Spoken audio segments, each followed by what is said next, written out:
문재인 대통령께서 G7 정상회의에 초청받아 다녀오셨어요. 야당 여당 떠나서 우리 대통령이 밖에 나가서 대접 잘 받으니까 기분 좋읍디다.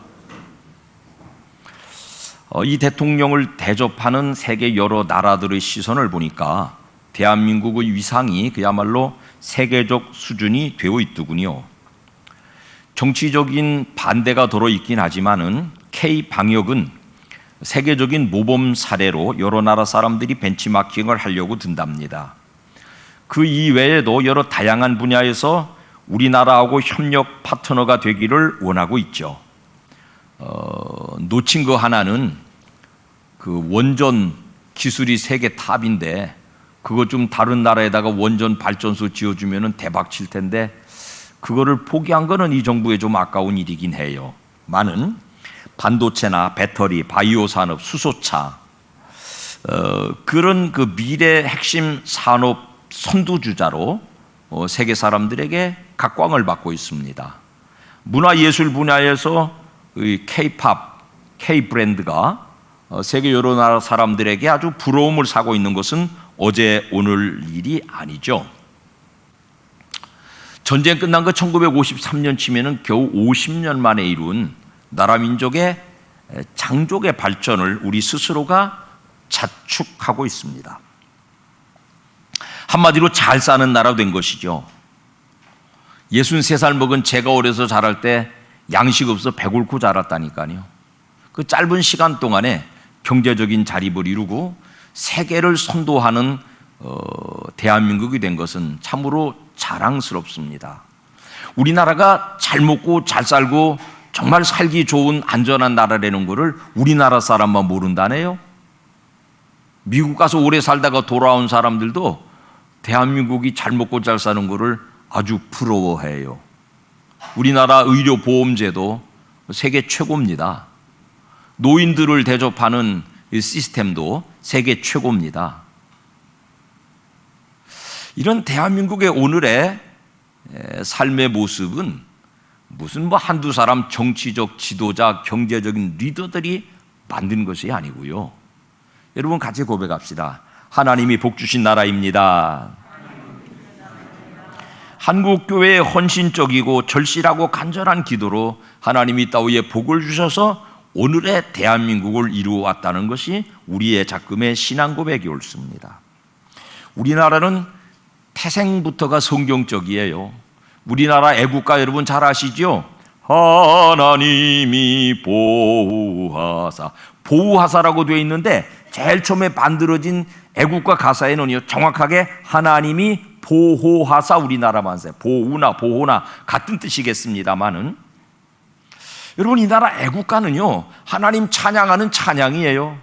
하나님 우리나라 보호하셔서 지금까지 잘 먹고 잘 살고 있습니다. 그런 고백이거든요. 우리나라 기독교회는요 세계의 역사 유래를 찾아볼 수 없이 새벽 기도하는 나라예요. 이미 우리는 복음을 듣기 전부터 새벽 시간에 신을 찾던 나라예요. 새벽마다 정한수 떠놓고 또는 새벽마다 파로를 치는 시간에 깨어나서 가부좌를 틀고 뭔가 뚜렷하지 않은 대상을 향해서 내 속에 품어가진 간절한 소원을 아뢰던 민족이 바로 대한민국이었습니다. 새벽 기도를 대한민국에 처음 시작한 분을 대부분 길선주 목사님으로 인정합니다. 여러 가지 이견이 들어있긴 하지만은 길선주라는 분은 원래 예수 믿기 전에 선도에 아주 몰입해 있는 분이어서 이른 새벽 시간에 일어나서 가부좌를 들고 돌을 닦던 분이에요. 그분이 예수 믿는 복음을 받아들이고 나니까는 그 새벽 시간을 깨워서 하나님을 예배하는 시간으로 바꾸어 가진 것입니다. 가장 간절한 시간, 새벽 시간에 정성을 기울이던 그 신앙심, 그 종교심이 예수 복음을 만나서 오늘날의 교회의 새벽 기도회가 된 것입니다. 여러분 우리는 새벽에 종치는 민족이거든요. 새벽에 교회에서 종치기 전에 농경민족인 우리 대한민국 조선에서는요 인경 저녁 10시쯤 되면 파루를 쳐서 이제 하루가 저물었으니 대문을 닫습니다. 그래서 서울 장안 4대문을 다 닫고 인의예지 4대문을 다 닫아요. 그리고는 새벽 4시가 되면은 다시 33번 종을 쳐가지고는 대문을 열고 하루 일과가 새로 시작됐습니다. 벌떡 일어나서 농사도 짓고 장사도 하고 새 출발합시다. 새벽에 종치는 민족이에요. 복음이 들어온 다음에 그 종을 서울 장안에서 치지 않고 각 성루에서 파루를 치지 않고 교회들이 가져다가 새벽 4시면 땡그릉 종을 치다가 문화가 문명이 발달되니까는 차인벨로 찬송으로 새벽을 깨워낸 민족이 대한민국 민족이었습니다. 그때 한참 새마을운동이라는 거 했습니다. 박정희 대통령이 새마을운동 노래를 만들었다고 알려져 있지만은 사실 새마을운동의 가사를 처음 만든 분은 박정희 대통령이 아니고요.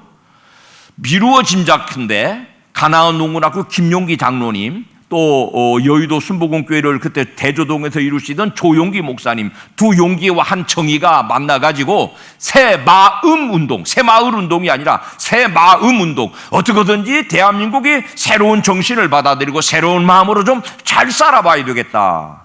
교회와 정치가 합력해가지고 새마을운동 만들었는데 원래 출발은 운동이었습니다. 그런데 너무 종교적인 색채가 짙다 그래서 새마을 운동으로 바꾸었는데요. 그 노래 여러분 기억하십니까? 새벽종이 울렸네, 새 아침이 밝았네. 그 새벽종을 누가 쳤냐면은 교회에서 쳤다 이 말이에요. 교회에서 새벽 4시가 되면은 민족을 깨우는 소리를 쳤어요. 4시 반이 되면은 예배를 드리는 두 번째 종을 쳤어요. 그래서 새벽을 깨워내서 교회에서 기도로 나라 민족을 축복받는 나라 민족으로 만들어간 것이 대한민국의 교회 역사였습니다.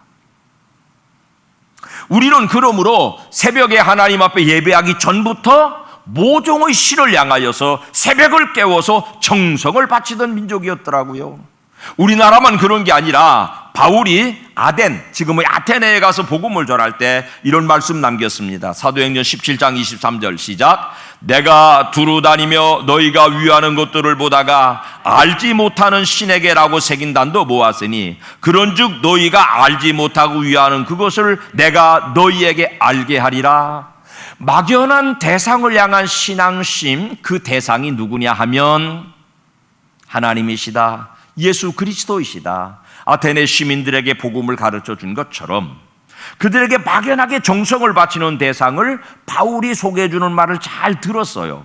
그리고 나서 34절에 가보니까 시작. 몇 사람이 그를 가까이 하여 믿으니 그 중에는 아레오바고 관리 디오누시오와 다말이라 하는 여자와 또 다른 사람이 있었더라. 그 복음을 듣고 아하, 우리가 알지 못하고 섬기던 그분이 바로 천지의 창조주 여호와 하나님이시구나, 그분이 사람의 몸을 입고 이 땅에 오신 예수 그리스도이시구나 알고 믿었다는 것이에요. 여러분, 우리나라에 성경이 처음 들어왔을 때 하나님이라고 하는 이름을 교회가 만든 게 아니에요. 우리 민족에 하나님이라는 이름이 이미 있었어요. 성경에는 여호와 혹은 야훼 혹은 엘로힘, 엘샤다이, 그런 성경의 용어가 있어요. 하나님을 부르는 이름이에요. 어떻게 이 한국 사람들에게, 조선 사람들에게 하나님이라는 이름을 소개할까 찾아보니까 하나님이라는 이름이 있는 거예요. 하나님은 누구냐? 우리 민족이 정확하게 알지 못하지만은 막연한 대상으로 알고 섬기던 바로 그 하늘에 계신 절대적인 신이 하나님이셨다는 것을 우리 민족이 알고 새벽마다 그분께 치성을 드리고 정한수를 떠바치고 하던 바로 그 대상이었던 것이지요. 그 대한민국은 이미 하나님을 잘 믿도록 준비된 나라였습니다. 심령이 가난하고 심성이 착한 백성들, 강대국들 사이에 껴서 언제나 핍박받지만은 올바르게 깨끗하게 살고 스스로 살아내기가 너무너무 힘들고 어려우니까 새벽을 깨워서 간절한 대상을 찾고 도움을 바라던 간절한 열망을 가지고 있던 신앙적인 민족이 대한민국이었습니다. 그 간절한 신앙의 마음에 하나님이 소개되고 나니까는 폭발적으로 하나님을 믿게 됐고 세계 기독교 전례 역사상 찾아볼 수 없는 교회의 부흥을 이루게 된 것입니다. 그때 만난 하나님이 주신 복으로 오늘의 대한민국이 있는 것입니다. 잘 먹고 잘 사는 나라. 여러분, 단적으로 다시 증명해 드리면은 휴전선 하나를 사이에 놓고 저 북에 있는 우리 반쪽들은 굶어 죽지 않습니까? 왜냐하면 그들은 교회를 깨뜨린 사람들이에요. 교회를 못 받고 교회를 불지른 사람들이에요. 성도들을 추방하고 잡아 죽인 사람들이에요. 그 땅에는요, 겨우 휴전선 하나 놓고 있는데 발 굶어 죽고 있지 않습니까? 전에 말씀드렸지만 세계적인 옥수수 박사 김순건 박사께서 저 아프리카에 굶어 죽는 난민들 정말 척박한 땅에도 찾아가 가지고는 옥수수 씨앗을 개량해 가지고 그 땅에 적합한 옥수수를 만들어서 양식 문제를 해결해 주었습니다. 세계 식량기구에서 그 사람을 북한 땅에 파송했습니다. 북한 땅에 가가지고 이 세계적인 이 옥수수 전문가가 이 땅에 맞는 옥수수를 개발했어요. 심었어요. 자랐어요. 이만하게 열매를 맺었어요. 까보니까 알맹이가 없는 거예요. 이만하게 달렸는데 까보니까 알맹이가 없는 거예요. 세계적인 옥수수 박사 김승원 박사가 그 땅을 떠나면서 마지막으로 남긴 말 한마디, 이 땅은 하나님이 저주하신 땅이라는 말 이외에는 설명할 수가 없습니다. 교회를 문 닫은 땅, 교회를 불지른 땅, 예수 믿는 사람들을 잡아 죽인 땅에는요, 하나님의 복이 멈추었다 이 말이에요. 거기서 예수 잘 믿어보겠다고 휴전선 넘어 도망온 사람들이 대한민국을 건설했습니다. 믿음으로 건설했습니다. 기도로 건설했습니다. 하나님 복 주셔 산다라고 하는 갈망을 가지고 이 나라 건설해서 오늘의 반쪽이지만은 대한민국의 풍성한 복을 누리는 민족을 이루어 온 줄로 깨달으시기를 주님 이름으로 축원합니다.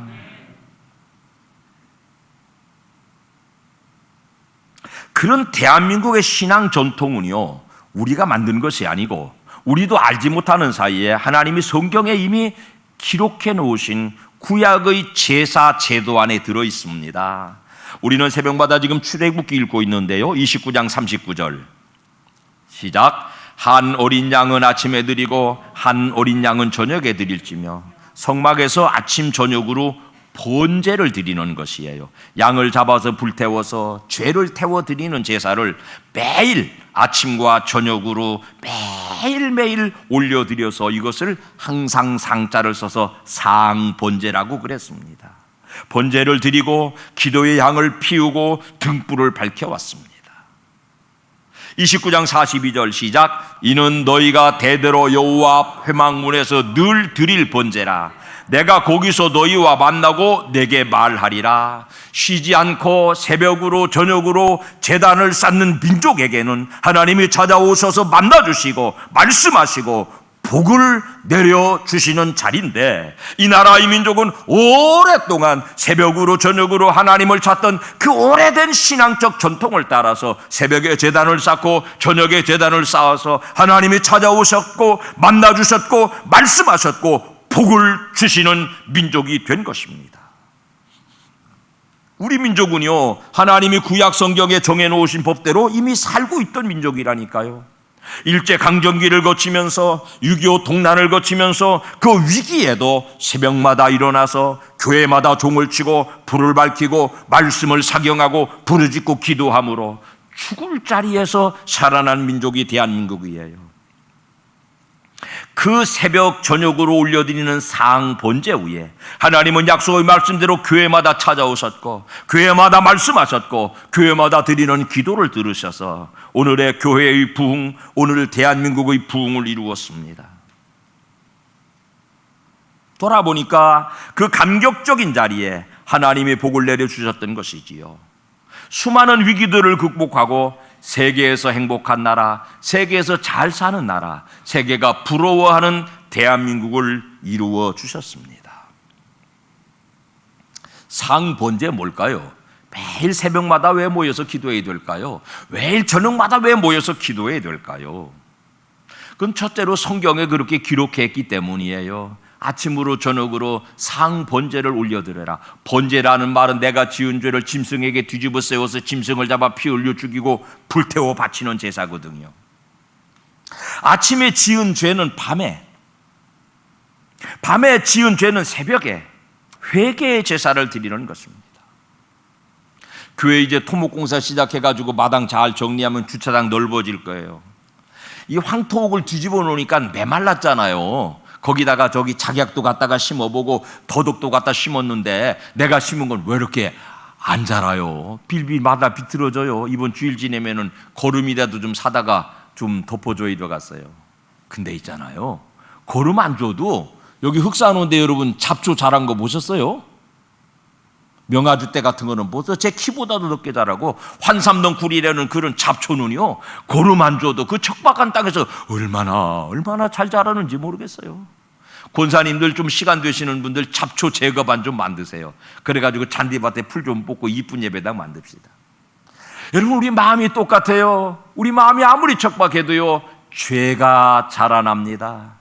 쓸 것, 선한 것, 좋은 것, 덕스러운 것, 아름다운 것은요 거름을 주고 길러도 잘 자라지 않지만 몹쓸 것, 나쁜 것, 해대는 것은 그냥 두어도 얼마나 자연 발화해서 잘 왕성하게 자라나는지 모르겠습니다. 잡초를 죄에다가 비교합시다. 여러분 인간의 마음밭을 그냥 두고 기경하지 않으면 죄가 저절로 자라나는 법이거든요. 아침으로 밭을 갈고 저녁으로 밭을 갈지 않으면 죄가 무성한, 잡초가 무성한 밭이 될 것이거든요. 그래서 하나님 우리더러 새벽마다 저녁마다 주의 전에 모여서 말씀을 듣고 기도하고 정결하게 씻고 마음을 뒤집어서 먹을 것, 좋은 것, 아름다운 것 기경하도록 매일 아침 저녁으로 죄를 씻는 제사를 제도화해 주셨습니다. 그것을 오늘 한국교회가 이어받은 것이 새벽 기도회요, 저녁 기도회요, 축복의 통로요, 민족의 살 길인 줄로 믿습니다. 시편 30편 5절을 또 읽어보지요. 시작. 그의 노염은 잠깐이요 그의 은총은 평생이로다. 저녁에는 울음이 깃들일지라도 아침에는 기쁨이 오리로다. 저녁의 눈물을 흘리는 회개가 새아침에 기쁨으로 찾아오는 것이 하나님과 만나는 제사 옳습니다. 기도의 제단이 옳습니다. 그들이 광야에 있을 때를 들어보시지요. 출애굽기 16장 13절 말씀 시작. 저녁에는 메추라기가 와서 진에 덮이고 아침에는 이슬이 진 주위에 있더니 아침으로 저녁으로 하나님의 양식이 공급되었군요. 여러분 이게 끊기면 죽는다고요. 그렇기 때문에 새벽으로 저녁으로 모여서 하나님 앞에 제단을 쌓고 하나님의 공급의 통로를 열어가도록 명령해 두셨고 이 나라 이민족 백성들은 조상 때부터 그 귀중한 하나님의 명령을 몸으로 알아서 새벽으로 저녁으로 영적인 제단을 쌓은 민족으로 지금 하나님 앞에 복을 받고 있습니다. 한참 우리 대한민국 나라가 발전할 때 수많은 학생들이 학교에 모여서 운동회를 열고 마을 사람들이 함께 모여서 운동장에 모여 운동회를 열 때가 있었죠. 그 마지막 대미는요 마을 사람들끼리 편을 짜가지고 이어달리기 하는 겁니다. 마을별로 선수를 8명이나 10명씩 선발해가지고는 조만큼씩 한 바퀴씩 돌고 막 달려가면은 먼저 달려간 사람이 그 다음 자기 마을 사람에게 이거를 넘겨주는데 이걸 뭐라고 그럽니까? 바통이라고 그럽니다. 바통을 넘겨주면은 이거를 또 받아진 사람이 한 바퀴 달려가지고 그 다음 사람에게 또 넘겨줍니다. 1등으로 막 달리던 사람이 바통을 넘겨주는데 너무 성급하게 넘겨주다가 이놈을 놓쳐버렸네. 어떻게 돼요? 이거 짚느라고 뒤집어져 버린단 말이에요. 그러면은 뒤에 달려오던 사람이 그 발에 걸려 넘어지고 오방난장이 되고 맨 뒤에 따라오던 사람이 용케 피해가지고는 자기 마을 사람에게 바통 넘겨주면 그 사람이 냅다 달려가지고는 1등으로 꼴찌와 1등이 뒤집히기도 하고 그럽니다. 승질 고약한 사람은 바통을 이따구로 넘겨주라고 막 집어던지고 에이 나 안 한다고 그냥 경기를 포기해서 난장판이 되기도 합니다. 바통을 잘 넘겨주는 것이 끝까지 달리는 중요한 조건이었습니다. 앞서 달리다가도 그걸 놓쳐서 낭패를 보는 경우를 종종 보았습니다. 사랑하는 여러분, 대한민국은요, 우리 교회는요, 지금까지 하나님 잘 믿어서 복받은 민족으로 세계에 자랑할 만한 자리에 섰습니다. 교회에 모자란 게 없습니다. 나라 민족에도 모자란 게 없습니다. 아름다운 예배당을 지었습니다. 교회가 어렵다고 그러지만 돈도 모자라지 않습니다. 교회마다 목사님들이 설교를 얼마나 잘하는지 모르겠습니다. 교회뿐 아니라 집에 가서도 텔레비전만 틀어도 생명의 강수 하나님의 말씀이 막 흘러넘치는 땅이 대한민국이에요. 유튜브에도 보면은 내 직성에 맞는, 내 성향, 내 신앙에 맞는 목사님들이 얼마나 설교를 잘하고 성경을 잘 가르쳐 주는지 모르겠어요. 모든 것이 차고 넘칩니다.